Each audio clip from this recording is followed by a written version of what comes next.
Today's adventure brings us to Amory, Wisconsin. This is actually, I think it's considered the township of Amory. It's not exactly in town. We are in the middle of the country.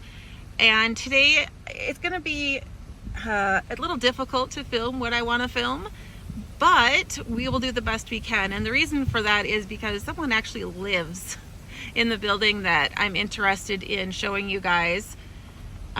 But we will at least do a drive-by and then I'll tell you the story of it. So let's do this. Today I'm going to take you by the old Polk County Poor Farm. So this would have been a place where people would come that couldn't, work for whatever reason. Maybe they were disabled, either mentally or physically. And it oftentimes housed elderly people that weren't able to take care of themselves and didn't have anybody to help them. So that is what we are going to be showing you today. Now, the reason I'm filming here before we get to it is the Poor Farm building is still there and it's actually occupied. Someone lives there, a family lives there. So I didn't want to sit in front of their house and, be the weirdo. So that's why I'm filming it here. What are those out there? Oh, hello, birdies. Okay, all right. So anyway, we're gonna drive by it so that you guys can at least see the home. Like I said, it is original.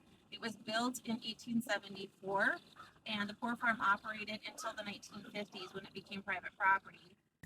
Now they say that someone famous actually did own the Poor Farm at one time. I haven't researched that, but he was a professional wrestler by the name of George Scrap Iron Godusky, and supposedly he did own it. Now I know that he lived in Amory. He actually died in Amory. He's not buried here, but it is true that he was a resident. He grew up in Canada, but he eventually moved to the States and he liked the Midwest and he settled here. So it is very possible that he did own the Poor Farm at one time. There's also a cemetery. It is an unmarked cemetery. And I did do one drive-by. I've never been out here before, but we did do one drive-by prior to starting this video, and I did not see a cemetery, although it is supposed to be marked. So we'll have to kind of look around a little bit without being too invasive for the current homeowners and see what we can find. So let's do a drive-by of the old Polk County Poor Farm.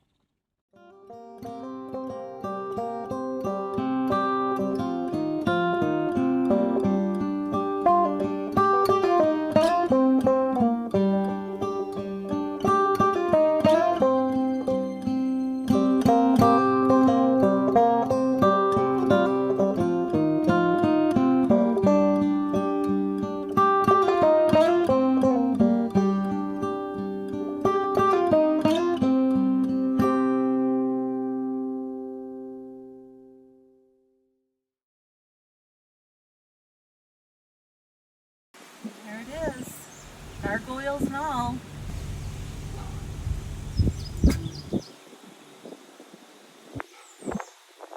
All right, there she is.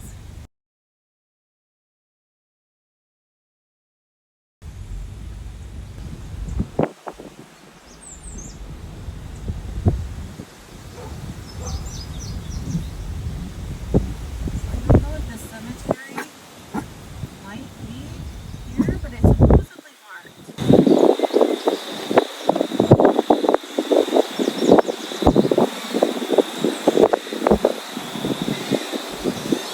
So the benefit of being out in the middle of nowhere is I can kind of take my time.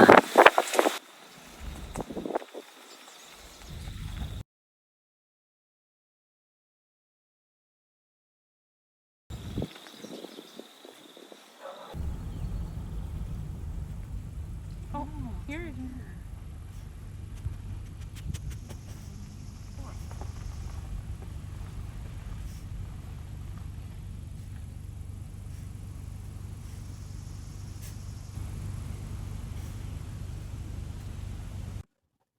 Right, so we are down a little bit on the back side of the property, and there is a little cemetery here. So I thought I'd Show you guys what's left. We got rain last night, so it is wet. Um, so yeah, what do we got up here? Like I said, none of these are going to be marked um, with names. They just line up here. Now there is a list of names of the people that are buried here. This is on a hill. So excuse the shaking. I'm going uphill to film this one. There is at least one Civil War soldier supposedly buried here. Actually, wait a minute. I do see some marked graves. Hold on, friends. Who do we have? Carl Anderson, December 23rd, 1909 is when he died. He was 66 years of age. And Patrick D. Arcee died June 18th, 1887, age 53 years of age.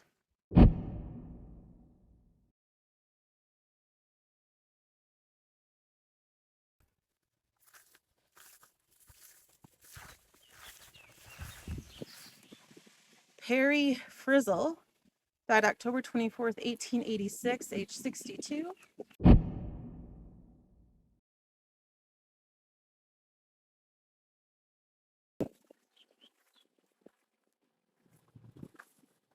And John McAdams died March 27th, 1883, age 57. So there are a few markings out here, or real tombstones that at some point they put up. They're obviously newer. The rest of them are just crosses. There's actually a man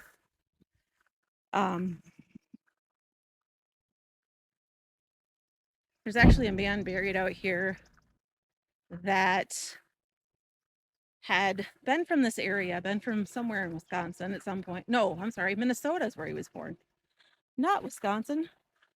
And at some point he moved to Boston and he got married and he had 3 or 4 kids. And then he left them about 1911 and came back here, changed his name, remarried, and had more kids. So that's kind of crazy.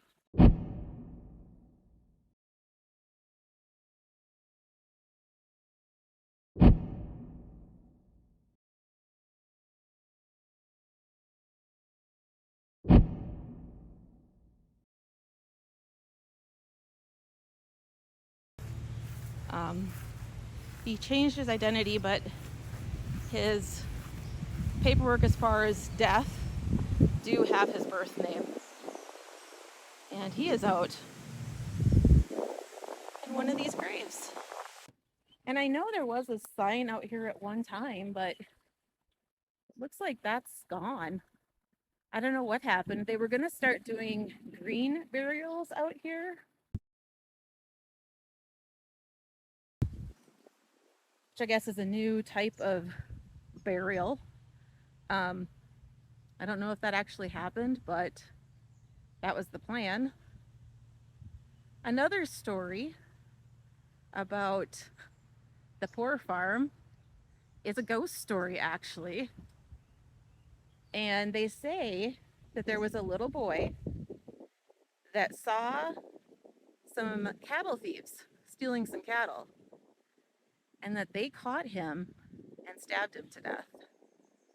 And they say that that little boy haunts the poor farm building. Doesn't sound like he's a bad spirit, but people have seen apparitions in the windows of the old house. Now I do know that at least one of the tenants of that house said that there is no such thing, that she never saw any kind of haunting, and that the house is perfectly fine. She lived there with her 7 children, and it was fine. And actually, I do have a photo of the original ceiling in the poor farm. It's still there, so I can show you a picture of that.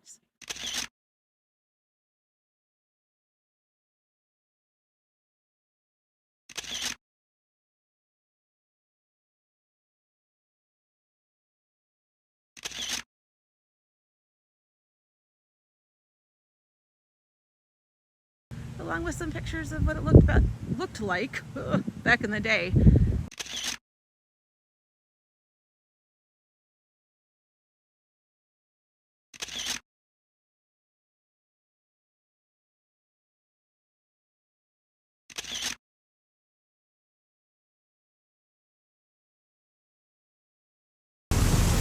So the Civil War vet that I mentioned earlier, he was actually helped by a man named Lovelace was his last name. There's a lake around here named after him, but he was helped by him, and he brought him to the poor farm where he lived out the rest of his days. So that's kind of a cool story. There's also stories of the poorhouses being a happy place. They would have a caretaker there, usually a family, that would help take care of the people that lived there. And they would also, do the farm work, and there was a cook that would make the meals. So it didn't seem like it was a necessarily bad place to be. It seemed like it was a pretty good place, actually. They had a pipe organ there. They listened to music, and it was not a bad place. It was basically the 1800s version of a nursing home, was essentially what it was. Once the home closed in the 1950s, they actually built a nursing home closer to town called Golden Age Nursing Home, and that replaced the poor farm, which then, of course, it went into it became private property, and it has been owned by several people over the years. So that is it, y'all. That is the Polk County Poor Farm. I think it's pretty cool that the building's still standing because it's an old one.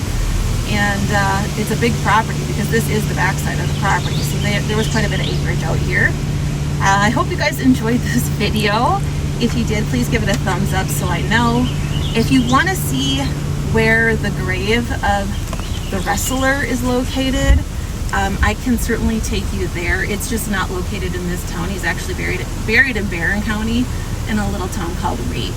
But I can certainly take you there. It's not that far for me, so let me know if you're interested in that. And that is it. Take care, guys, and we'll see you in the next one.